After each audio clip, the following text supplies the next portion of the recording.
हमका थोड़ा बाद में इसके बीच में हमारे बीच में जिला पंचायत सदस्य बोला है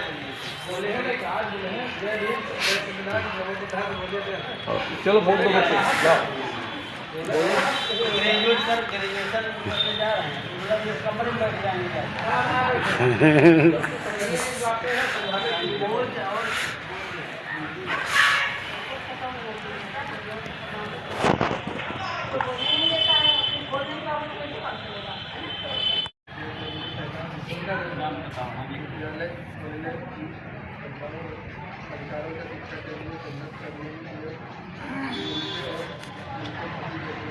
है वो कौन सुधारेगा आकर के? कहीं से कोई ऊपर से आएगा, दाएं बाएं से आएगा?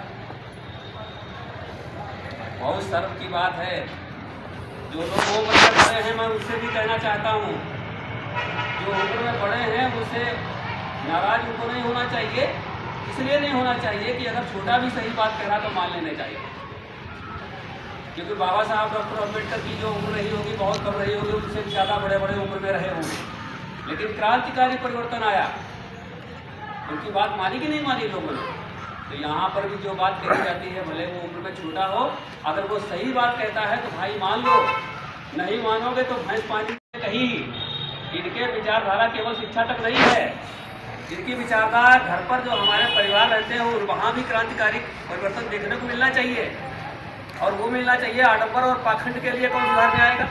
अगर इतना शिक्षा के लिए शिक्षा हो गई और आडंबर और पाखंड उतना ही रहा, तो हम यहाँ पर भाषण दे रहे हों और हमारी पत्नी किसी पीर फकीर मजार पर वहाँ पर चादर चढ़ा रही हों, तो ये कुछ हजम होने वाली बात नहीं है। इसका मतलब हम असफल हैं। इसको सच्चाई है, स्वीकार करो। और इसको करने के लिए वहाँ पर हम अगर आपके घर जाते हैं या कोई दूसरा जाता है तो उतना शायद परिवर्तन नहीं हो पाएगा, कहना अलग बात।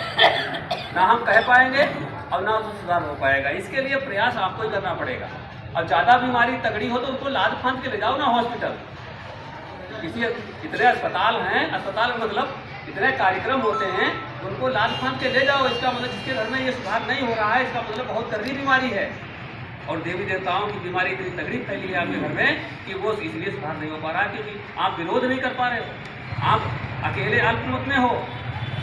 जैसे सत्ता में आदमी जब अल्पमत में हो जाता है तो वहाँ पर जो बहुमत का सरकार होती है तो बहुमत वालों की बात मान ली जाती है। अब वो 6 हैं एक तरफ और वहाँ पर अकेले एक तरफ, तो इसलिए बेहतर है कि आप उन 6 को वहाँ भी अपनी सरकार बना लो और बहुमत में आओ, तब आपका जो है काम चलने वाला है।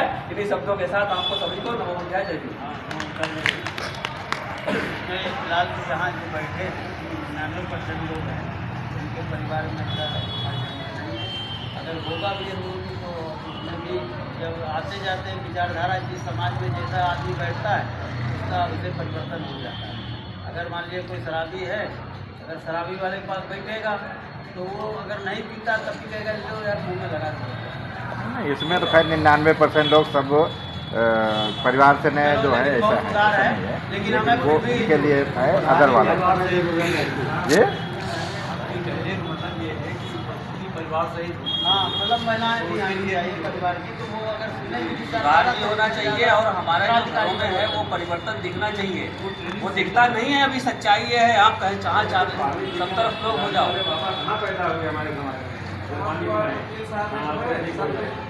हाँ नहीं सही बात है। चलिए आगे और हमारे बीच में श्रीमती मीरा अमीन जी हैं, उनसे भी अनुरोध है कि वो आए। चलो इस पर चर्चा बाद में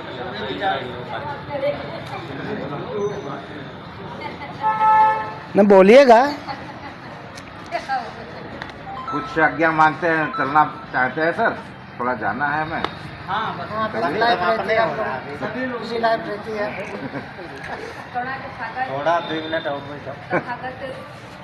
2-4 मिनट बैठो। 10 मिनट। भारत को संविधान नारी को सम्मान देने वाले परम पूज्य बोधिसत्व विश्वरत्न बाबा साहब को श्रद्धा सुमन अर्पित। आज हम राष्ट्रमाता सावित्रीबाई फुले का जन्मदिन मनाने के लिए उपस्थित हुए हैं, जयंती मनाने के लिए उपस्थित हुए हैं। यहाँ पे चंद लोग बैठे हुए हैं क्या हमारे समाज के इतने ही लोग हैं?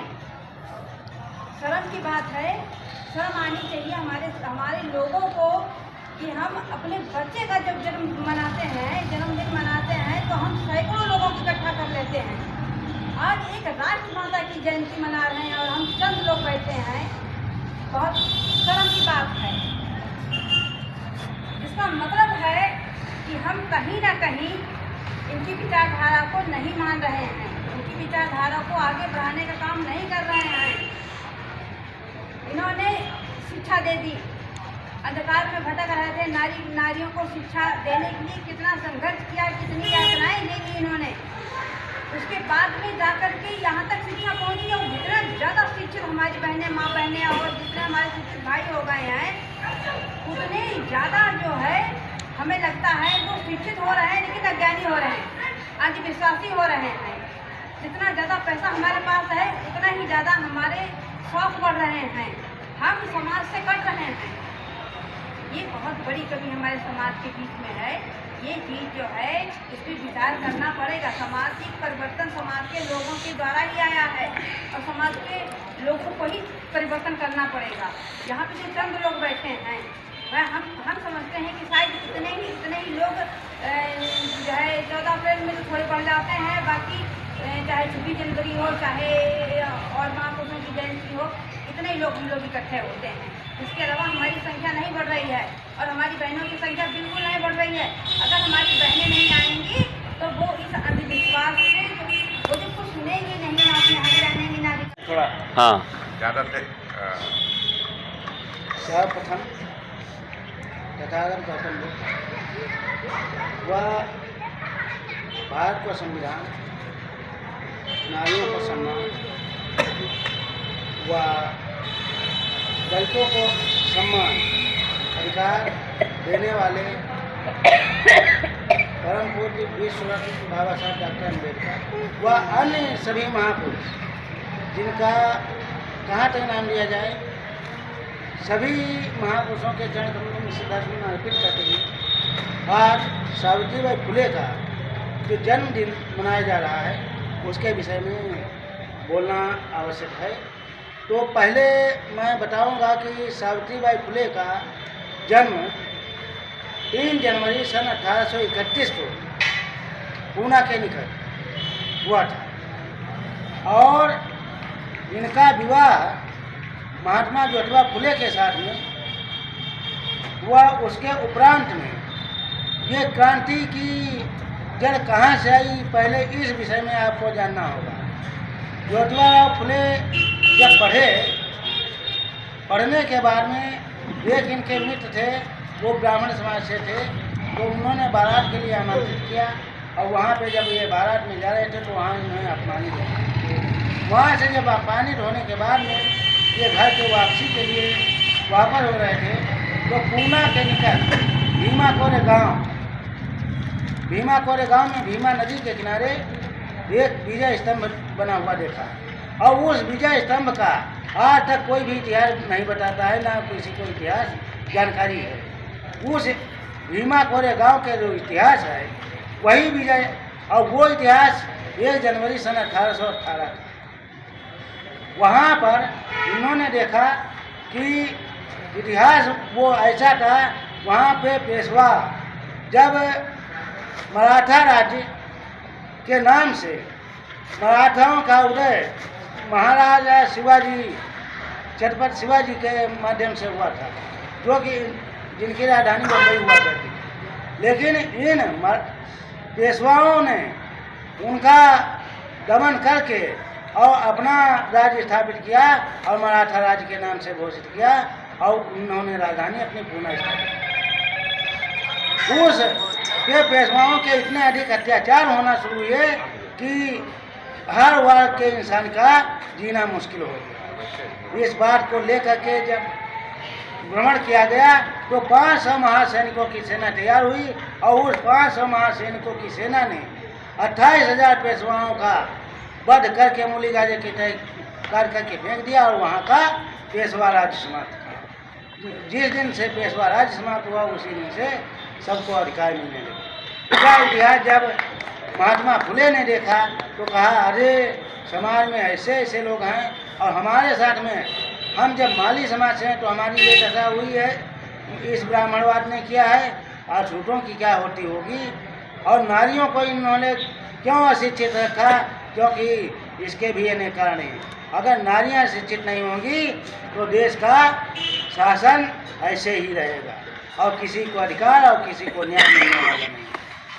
और इस बात पे महात्मा फुले ने शपथ लिया और शपथ लेने के बाद में घर आए, अपनी पत्नी माता सावित्रीबाई फुले को शिक्षित किया और शिक्षित करने के उपरांत इन्होंने समाज को शिक्षा देने के लिए छोड़ दिया। और यहाँ तक कि नहीं, पुरुषों को शिक्षित करने के लिए महात्मा फुले जी दौड़ते थे और महिलाओं को शिक्षित करने के लिए माता सावित्रीबाई फुले जाती थी। दोनों पति-पत्नी और यहाँ इतना अधिक शिक्षित करना शुरू किया, लगभग 25 से 30 स्कूल इन्होंने महाराष्ट्र में महिलाओं के लिए खुलवाए थे। और इस कारण इनके महात्मा फुले जी के पिताजी ने इनको घर से निकाल दिया और ब्राह्मणों ने बहुत बड़ा विरोध किया था इनका, यहाँ तक कि नहीं पेशवाओं ने बहुत ही अधिक विरोध किया था।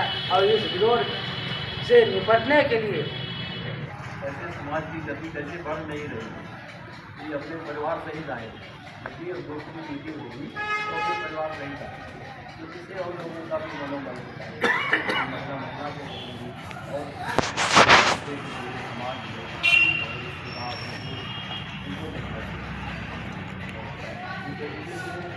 बहुत ही अच्छा और भी अनुरोध करेंगे कि जैसे जब भी आएंगे तो जो मीटिंग है या कोई जयंती है तो उसी पे फोकस